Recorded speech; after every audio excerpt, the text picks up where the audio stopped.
Okay, it's getting dark. It's still a little winter. It's still raining. This is my last one I'm going to do today, the last chapter I'm going to read today of Wuthering Heights, but I'm starting to get it.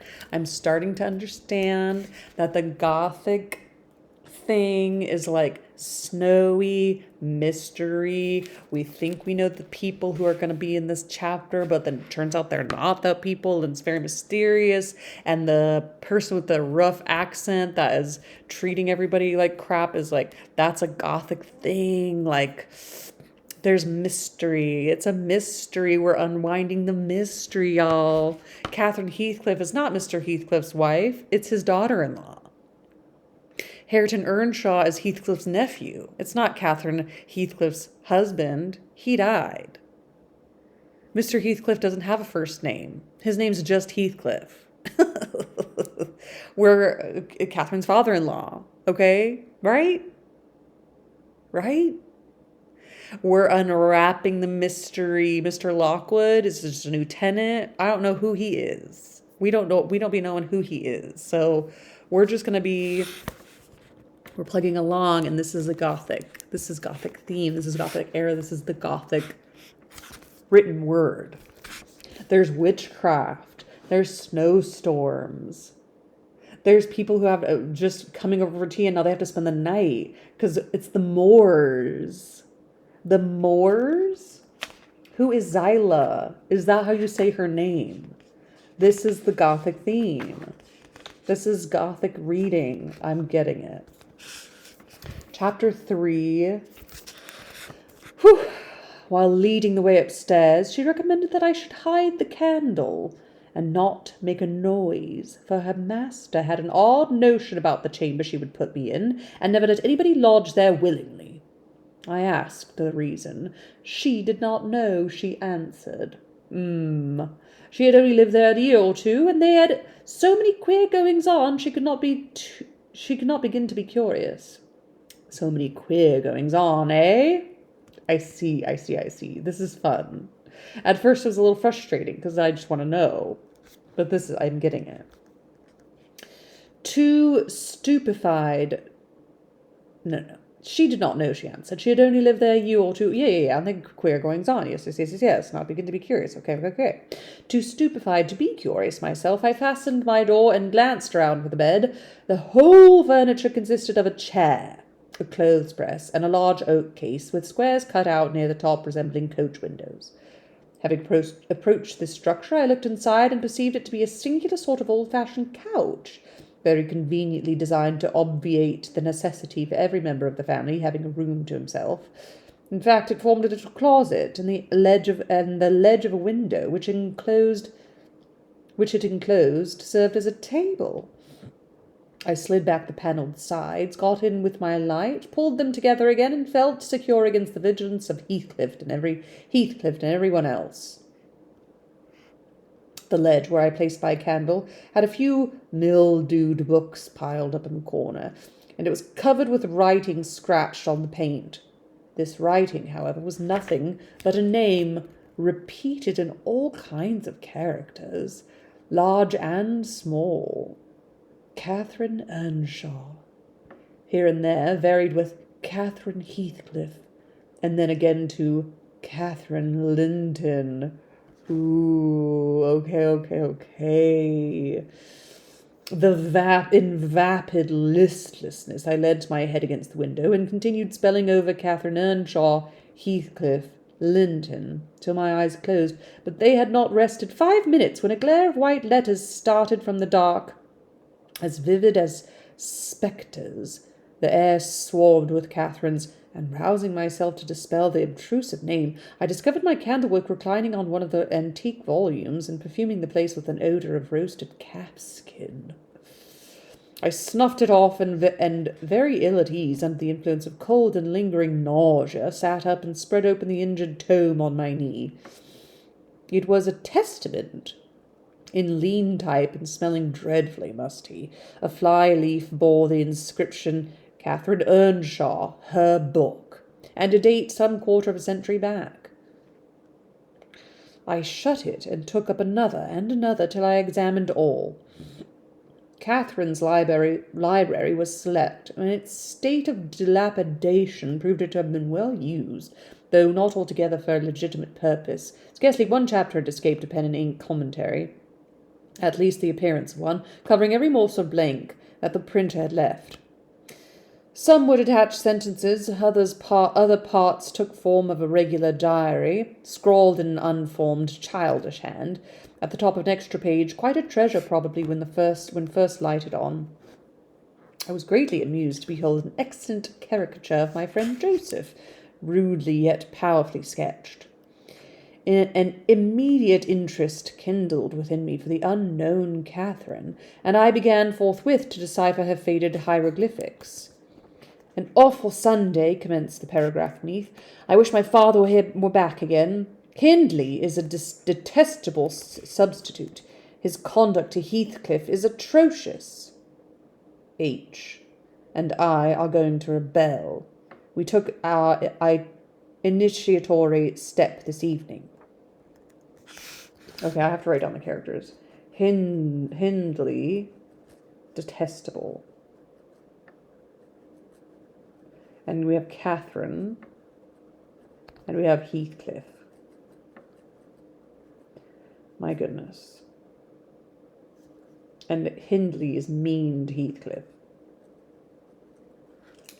All day had been flooding with rain. We could not go to church, so Joseph must needs get up a congregation in the garret. Joseph must needs get up. And while Hindley and his wife basked downstairs before a comfortable fire, doing anything but reading their Bibles, I'll answer for it. Heathcliff, myself, and the unhappy ploughboy were commanded to take our prayer books and mount. We were raging in a row, on a sack of corn, groaning and shivering, and hoping that Joseph would shiver too, so that he might give us a short homily for his own sake. A vain idea. The service lasted precisely 3 hours, and yet my brother had the face to exclaim when he saw us descending, "What, done already?" On Sunday evenings we used to be permitted to play if we did not make so much noise. Now a mere titter is sufficient to send us into corners. "If you forget you have a master here," says the tyrant. "I'll demolish the first who puts me out of temper. I insist on perfect sobriety and silence." Oh boy, was that you? Francis, darling, pull his hair as you go by. I heard him snap his fingers. Frances pulled his hair heartily, and then went and seated herself on her husband's knee, and they were there like two babies kissing and talking nonsense by the hour. Foolish palaver that we should be ashamed of. We made ourselves as snug as our means allowed in the arch of the dresser.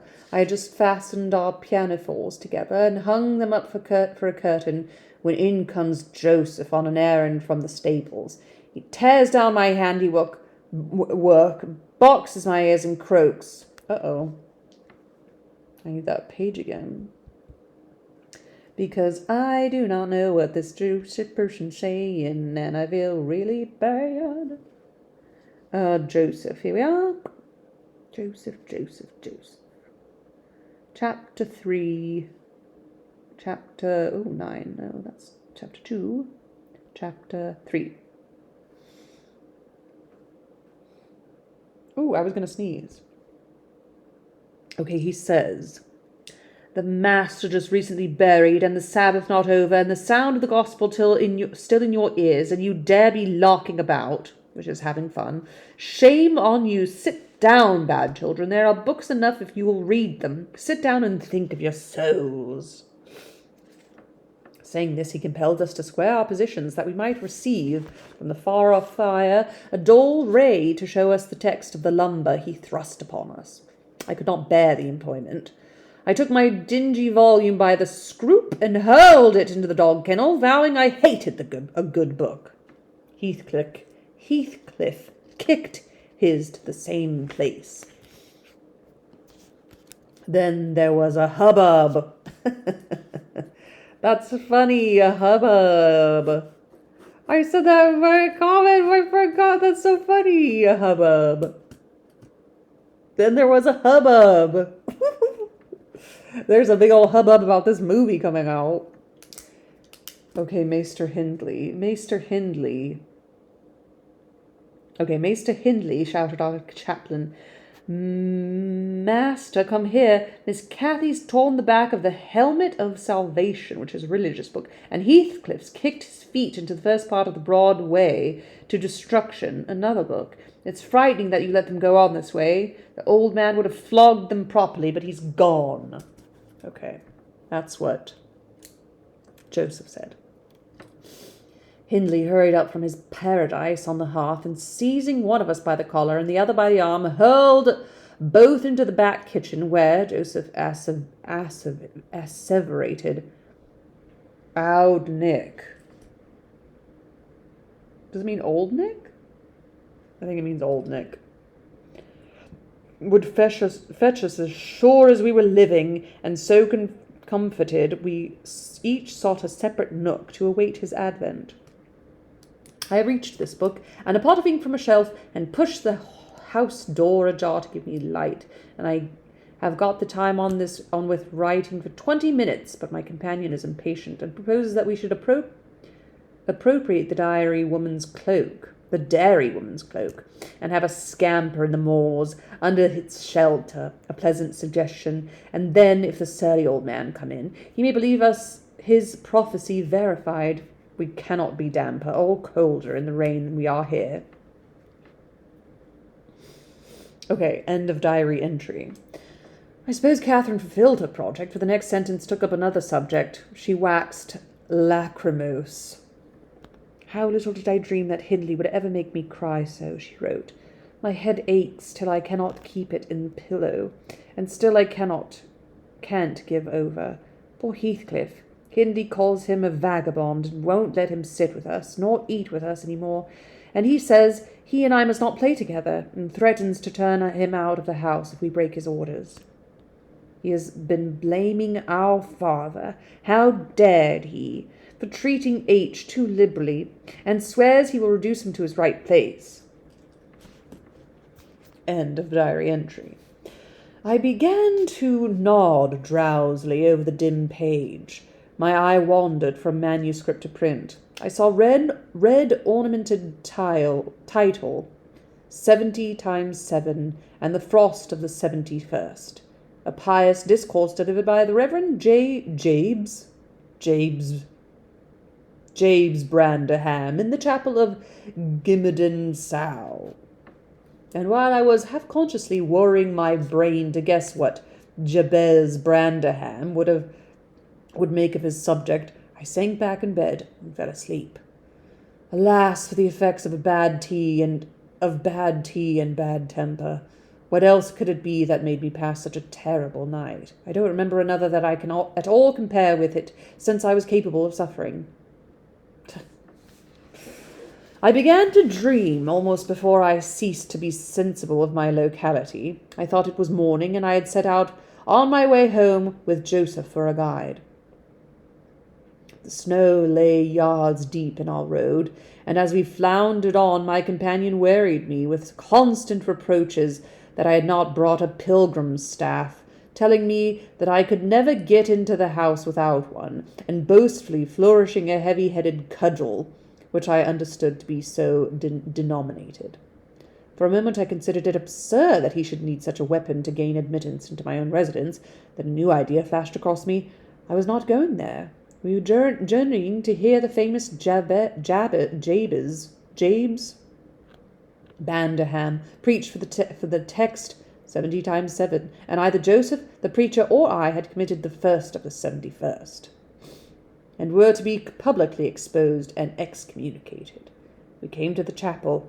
I have passed it really in my walks, twice or thrice. It lies in a hollow between two hills, an elevated hollow near a swamp, whose peaty moisture is said to answer all the purposes of embalming on the few corpses deposited there. This is very, I'm getting gothic. This is a gothic novel. The roof had been kept whole hitherto, But as the clergyman's stipend is only £20 per annum, and a house with 2 rooms threatening speedily to determine into one, no clergyman will undertake the duties of pastor, especially as it is currently reported that his flocks would rather let him starve than increase the living by 1 penny from their own pockets. However, my dream, Jabes, had a full and attentive congregation, and he preached. Good God, what a sermon!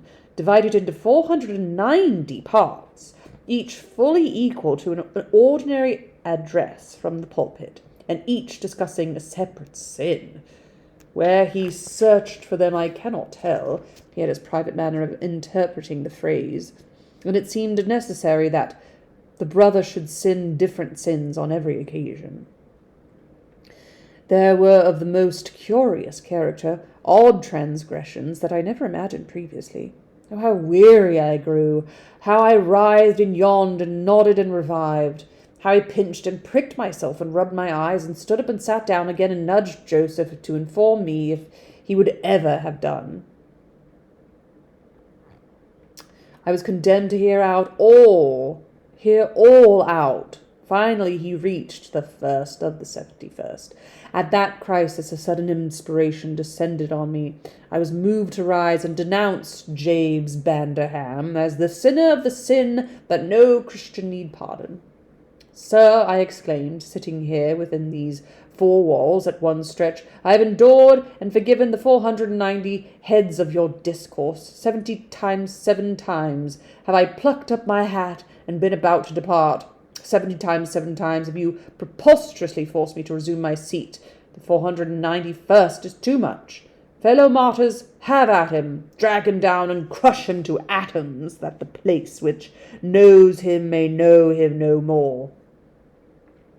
Thou art the man, cried Jabes, after a solemn pause, leaning over his cushion. 70 times 7 times didst thou gapingly contort thy visage. 70 times 7 did I take counsel with my soul. Lo, this human weakness, this also may be absolved. The first of the 71st is come. Brethren, execute upon him the judgment written. Such honour have all his saints. With that concluding word, the whole assembly, exalting their pilgrim staves, rushed round me in a body, and I, having no weapon to raise in self-defence, commenced grappling with Joseph, my nearest and most ferocious assailant, for his. In the confluence of the multitude, several clubs crossed, blows aimed at me, fell on other sconces. Presently the whole chapel resounded with rappings and counter-rappings. Every man's hand was against his neighbour, and Branderham, unwilling to remain idle, poured forth his zeal in a shower of loud taps on the broads of the pulpit, which responded so smartly that, at last, to my unspeakable relief, they woke me. Ooh, a dream. A nightmare. And what was it that had suggested the tremendous tumult? What had played Jabes' part in the row? Merely the branch of a fir tree that touched my lattice, as the blast wailed by and rattled its dry cones against the panes.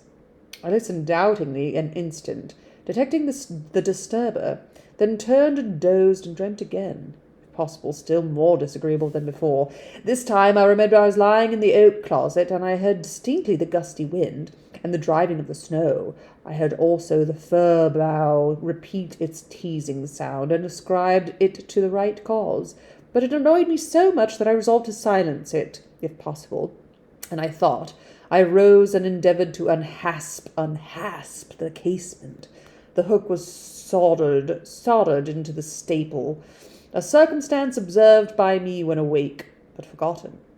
I must stop it, nevertheless, I muttered, knocking my knuckles through the glass, and stretching an arm out to seize the importunate branch,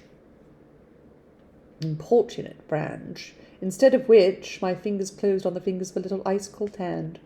The intense horror of nightmare came over me. I tried to draw back my arm, but the hand clung to it, and most melancholy voice sobbed, "Let me in. Let me in."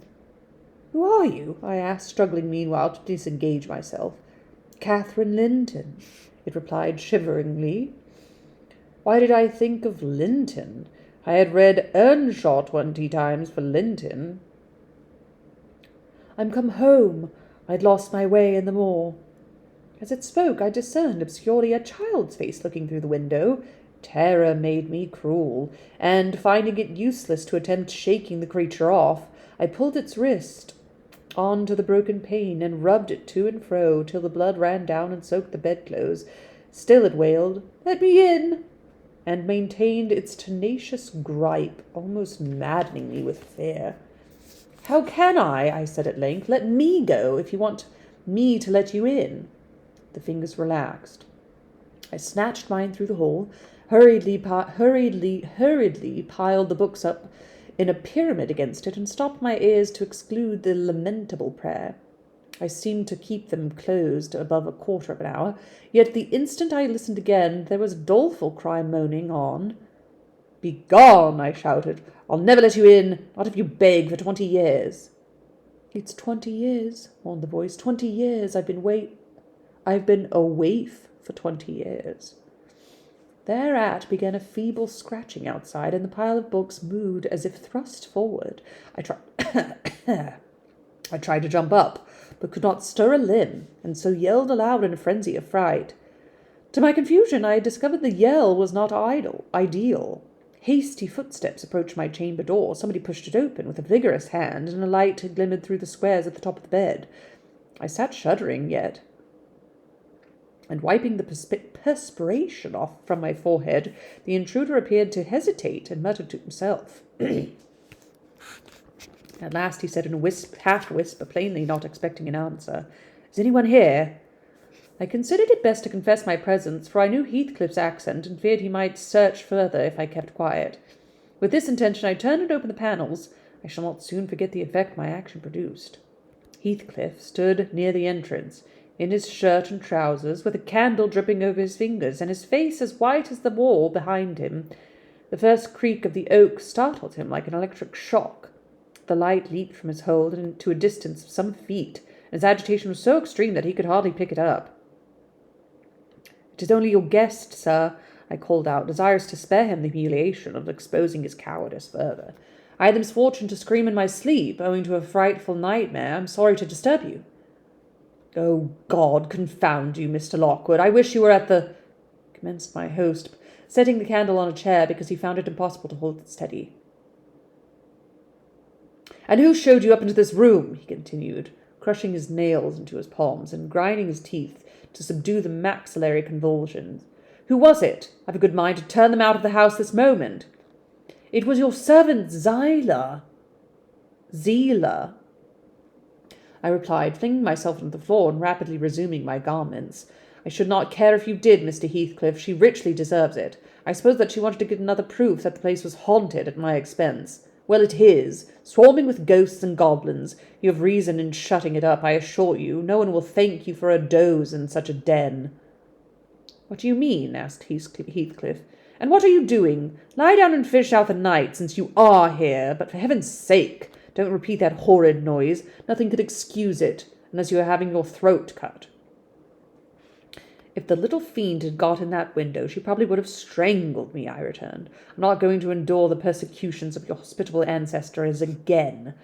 Was not the Reverend Jabez Banderham akin to you on the mother's side? And that minx, Catherine Linton, or Earnshaw, or however she was called? She must have been a challenging, wicked little soul. She told me she had walked the earth these 20 years, and just punishment for her mortal transgressions, I have no doubt." Scarcely were these words uttered, when I recollected the association of Heathcliff's with Catherine's name in the book, which had completely slipped from my memory till thus awakened.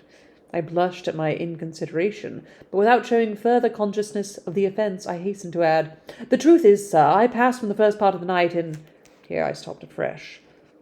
I was about to say, "in pursuing those old volumes, then it would have revealed my knowledge of their written as well as their printed contents." So correcting myself, I went on, "in spelling of the name scratched on the window ledge. A monotonous occupation calculated to set me asleep, like counting or—" "What can you mean by talking in this way to me?" thundered Heathcliff with a savage vehemence. How dare you, under my roof? God, he's mad to speak so. And he struck his forehead with rage. I did not know whether to resent this language or pursue my explanation, but he seemed so powerfully affected that I took pity and proceeded with my dreams, affirming that I never heard the appellation of Catherine Linton before, but reading it often over produced an impression which personified itself when I had no longer my imagination under control. Heathcliff gradually fell back into the shelter of the bed as I spoke, finally sitting down amongst the almost concealed behind it. I guessed, however, by his irregular and intercepted breathing, that he struggled to vanquish an excess of violent emotion. Not liking to show him that I had heard the conflict, I continued my toilet rather noisily, looked at my watch, and soliloquized on the length of the night. Not yet 3 o'clock yet.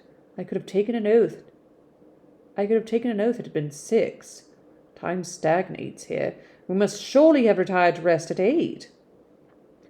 Always at 9 in winter, and rise at 4, said my host, suppressing a groan, as I fancied, by the motion of his shadow's arm, dashing a tear from his eyes. Mr. Lockwood, he added, you may go into my room. You'll only be in the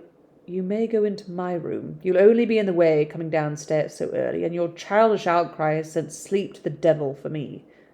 And for me too, I replied. I'll walk in the yard till daylight, and then I'll be off, and you need not dread a repetition of my intrusion. I'm not quite cured of seeking pleasure in society, be it country or town. A sensible man ought to find sufficient company in himself. Delightful company, muttered Heathcliff.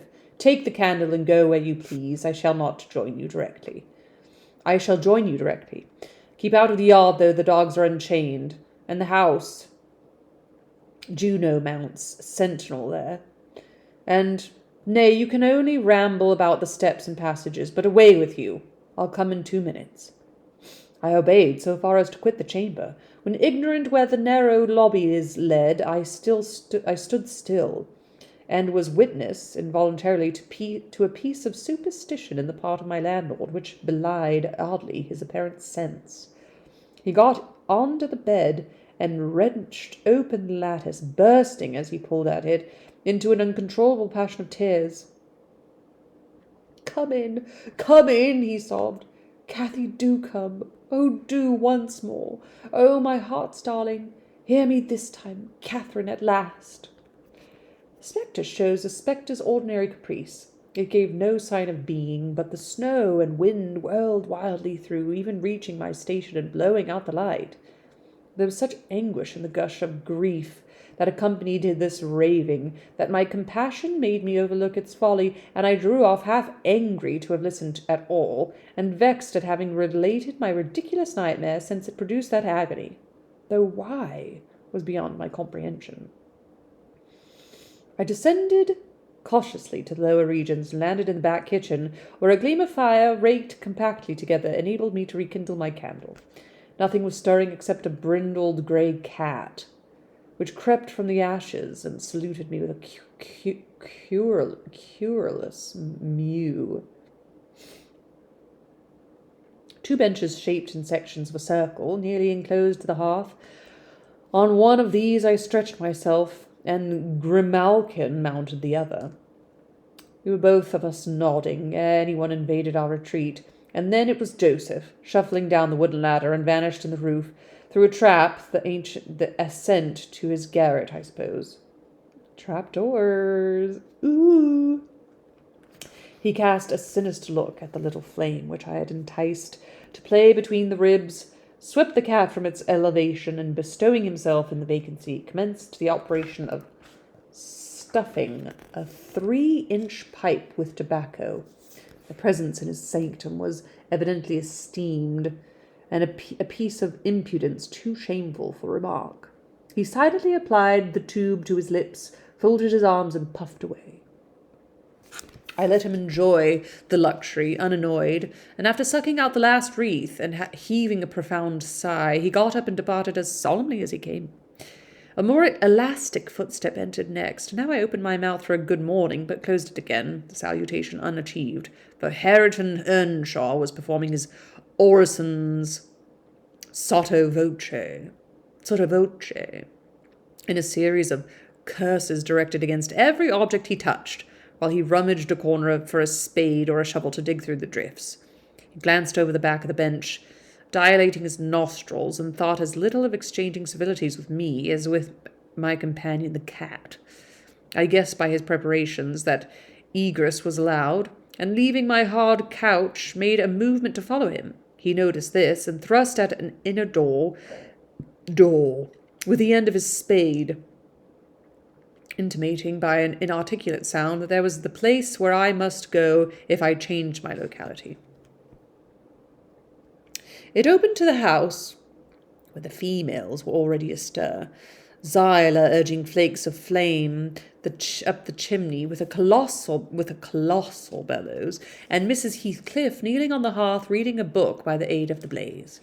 She held her hand interposed between the furnace heat and her eyes, and seemed absorbed in her occupation, desisting from it only to chide the servant for covering her with sparks, or to push away a dog now and then, and that snoozled its nose over forwardly into her face. I was surprised to see Heathcliff there also. He stood by the fire with his back towards me, just finishing a stormy scene with poor Zyla, who ever anon interpreted her labour to pluck up the corner of her apron and heave an indignant groan.